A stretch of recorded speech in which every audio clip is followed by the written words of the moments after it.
All right, let's just jump right into this. Welcome to today's Explainer. We are diving into something that sits right at the intersection of sports science and, honestly, everyday parenting. Today, we're zooming in on a brand new 2026 study out of BMC Psychology that takes a hard look at adolescent wrestling and mental resilience. If you're a parent, a youth coach, or really just someone fascinated by how moving our bodies can actually shape our minds, you're going to want to hear this. So here's the big question we're tackling today.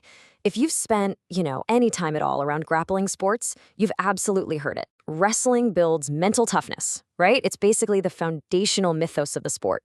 But we really have to ask, is that actually true? Like, is there hard scientific data to back up this gut feeling we all have? Or is it just something coaches yell to motivate exhausted kids?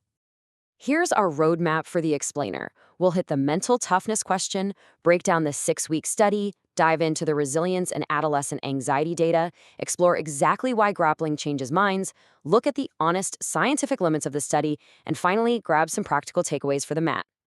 Section 1. The mental toughness question, normalizing adolescent turbulence.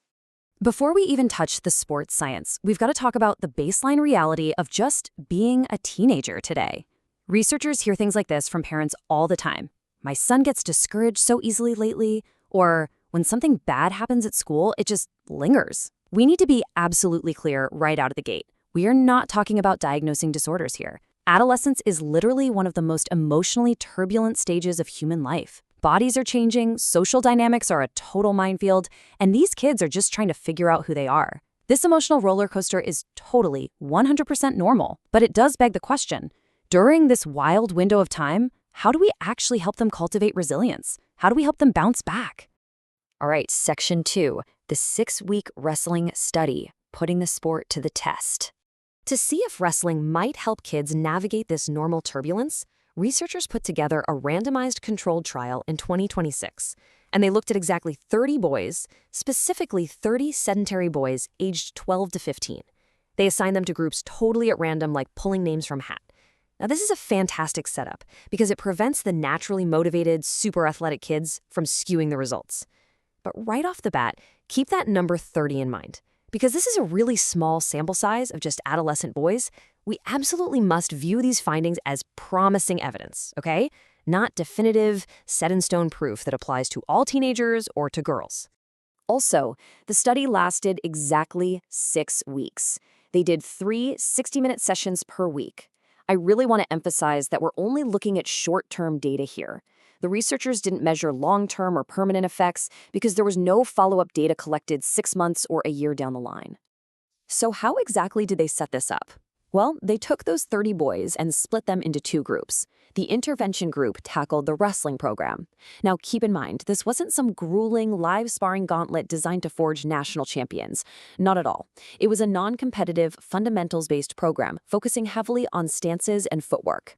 Then you have the control group. They just kept on with their normal everyday routines. They did absolutely no additional structured exercise, which, as we know, for a lot of sedentary teenagers, basically means they expertly held down the couch.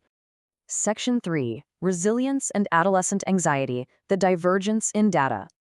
Okay, so after 6 weeks, the researchers busted out the psychological scales. And wow, we see a super clear separation in the results. In the intervention group, the boys who actually wrestled, their psychological well-being significantly improved. Their resilience went up, their sport anxiety went down, and their concentration disruption under pressure completely dropped. Now, flip over to the control group. They showed no positive changes in well-being or resilience whatsoever. So what the data is suggesting here is that this short-term wrestling program appears to be strongly associated with real, measurable psychological improvements. But hold on, because there's a truly fascinating detail hidden in the control group. Their anxiety actually went up. Remember, they didn't do anything new, they were just living their standard adolescent lives, and their anxiety naturally drifted upward. This is the perfect illustration of that normal developmental turbulence we were talking about earlier. Being a teenager brings emotional fluctuations all on its own. So against that baseline backdrop, the fact that the wrestling group's anxiety went down suggests that the sport may have actually acted as a healthy emotional break during a naturally stressful phase of life. Moving on to Section 4, Why Grappling Changes Minds, 3 Psychological Hypotheses. So why did this happen? Well, there are 3 brilliant hypotheses here. Number 1, safe physical contact. Teenagers are constantly trying to figure out social relationships, right? Grappling offers a rule-bound, nonverbal way to connect. Learning that, hey, my body is capable and I can engage in physical contact safely massively builds self-efficacy. Number 2, daily small failures. Think about it. In wrestling, getting taken down is literally just part of a drill. You fail, you get back up, you recover, over and over. This repeated cycle of manageable, bite-sized challenge is widely believed to be the ultimate building block of true resilience. And number 3, forced present moment focus. When you're tied up with a training partner, there is literally no way you can check your smartphone. You're forced to focus on the exact here and now, your balance, your opponent's weight. That forced attention blocks out external noise and anxiety in a way that very few other environments can. Section 5. Honest science and study limits. Intellectual transparency. Okay, we have got to address the elephant in the room here. Was this psychological boost really specific to wrestling? Or is this just what happens when you take a sedentary kid and get them doing literally any kind of structured physical activity? Remember how the study was designed? The control group did nothing. They didn't go play soccer. They didn't start swimming. Because of that, the study absolutely cannot definitively prove that these benefits are purely wrestling specific. But here's what I love.